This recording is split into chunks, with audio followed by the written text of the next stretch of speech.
have 3. Then by the time the 3 of them also undergo cell division, and each produces 2 each, so they will produce 6, making 9. By the time those 9 will produce 2 each, they produce 18 plus the 9 that we have already. So that's an increase. So it accounts for growth. Then when there is a repair, it accounts for repair and replacement of cell. That is when there is a dead cell, a cell is weak, is diseased, or is old. Mitosis also covers up for that. It accounts for the replacement of cell in the living organism. It accounts for growth, it accounts for repair of cell, it accounts for the replacement of cell in living organism.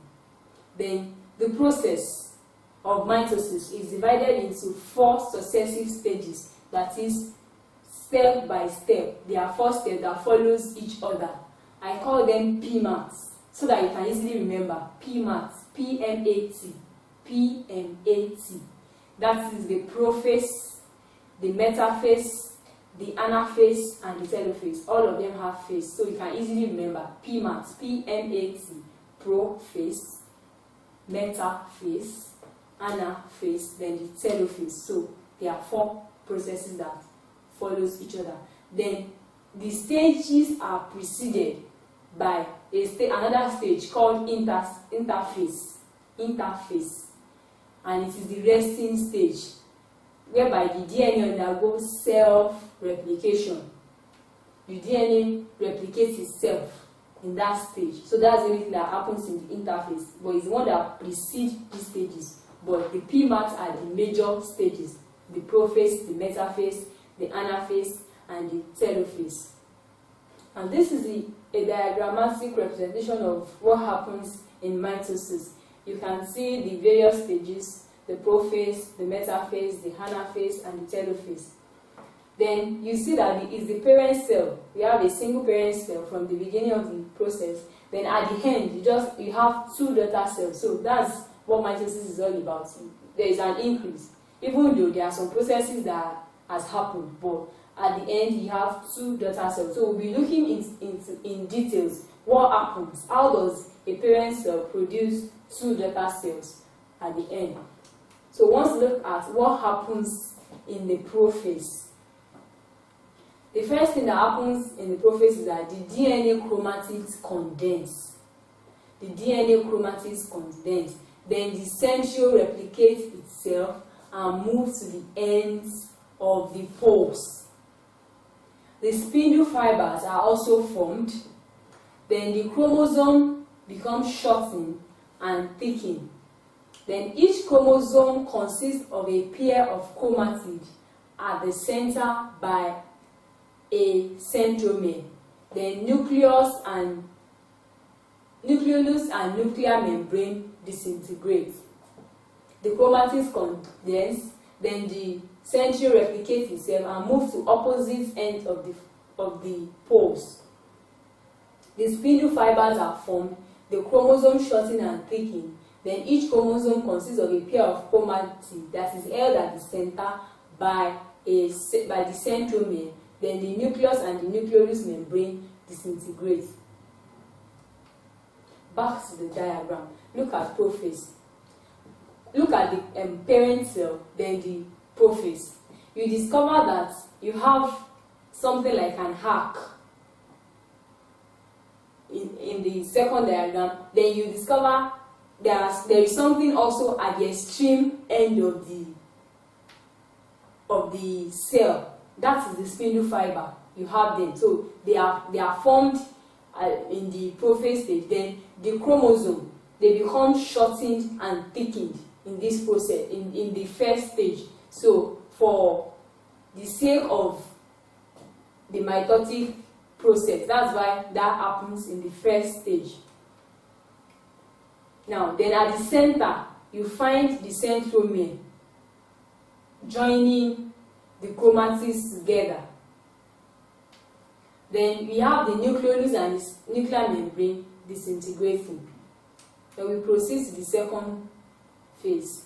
The centromere splits into 2.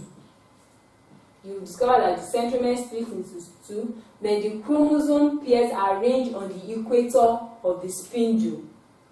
The chromatids become attached to the spindle fibers at their centromen, that is at the center where they are joined. They become attached to the spindle fibers.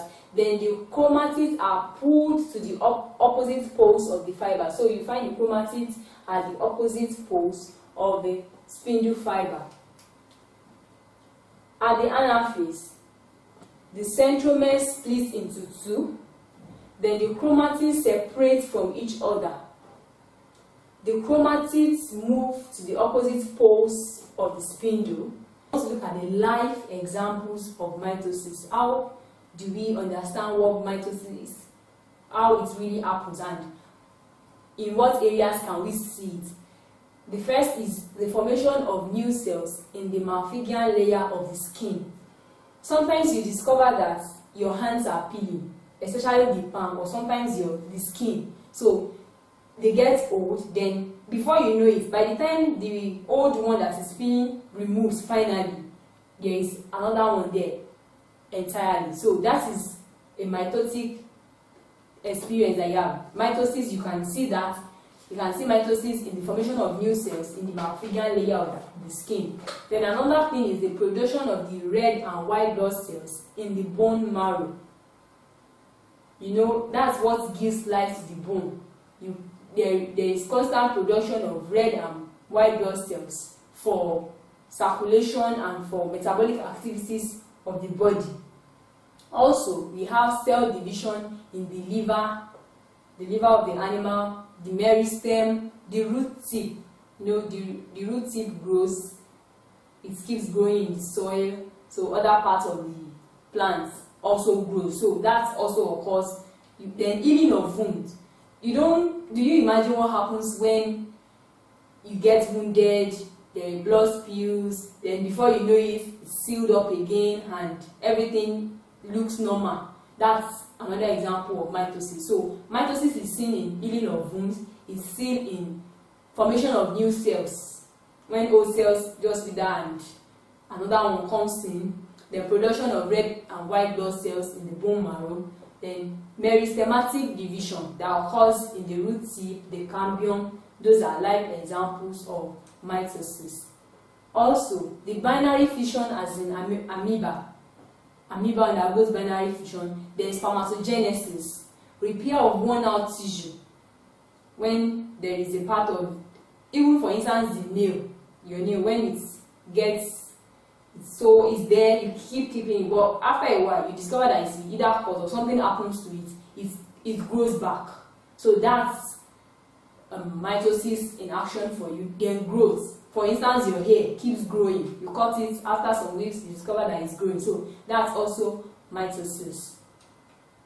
Then what importance does mitosis have? From the examples, you can easily pick up the importance of mitosis. The first is repair of cells. So there is an assurance that when a cell gets damaged or worn out, it gets repaired, as in healing of wounds. You can see when a wound gets healed, that's the repair of cell. Then it's a basis for asexual reproduction.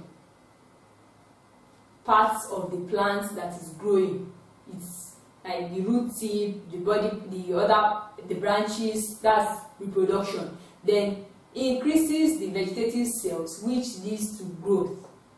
Then it also increases genetic stability. That is, it ensures that the genetic composition of the offspring is the same as what you have in the parent. It's not different. Mitosis ensures that what you have in the parent, that is why you look like your dad or your mom.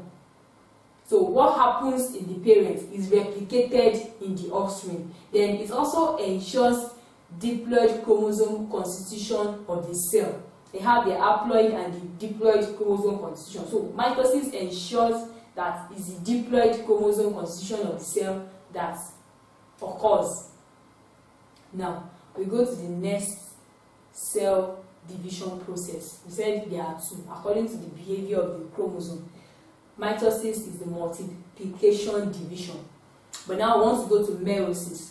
Meiosis is the reduction division that occurs.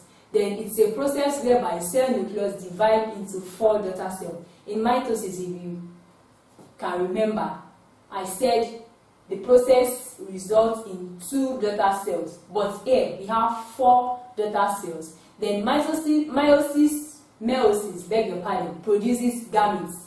Then it involves 2 successive cell division. You have the first mitotic division and the second mitotic division. So just like we have in mitosis, we have the PMA2, but it's in 2, we said it's 2 successive stages. So you have prophase 1 and 2, metaphase 1 and 2, anaphase 1 and 2, and telophase 1 and 2. So this is a diagrammatic representation of what happens in meiosis, and you can see that it's in 2 stages. It's 2. You have the parents get to the prophase 1, the metaphase 1, then you have the metaphase 2. So that's just, and at the end you discover that what you have is 4 daughter cells. You have 4 daughter cells appearing instead of the 2 daughter cells that we have in mitosis. So what happens in prophase 1? The chromosomes become shortened and visible. Also in prophase of mitosis, the chromosomes also become shortened. Then 2 homologous chromosomes pair up and get lined beside each other. The 2 homologous chromosomes, that similar chromosomes, they come to lie side by side. Then they are called bivalent. These chromatids of the 2 chromosomes, they join at chiasmata, that is, they cross. They join at the center. Then there is a genetic crossover that occurs. We have genetic crossover that occurs, and genetic crossover is an exchange of chromatic materials between pairs of chromosomes. So they exchange their contents. That's what is meant by genetic crossover. They exchange content. Then in the metaphase 1, the nuclear membrane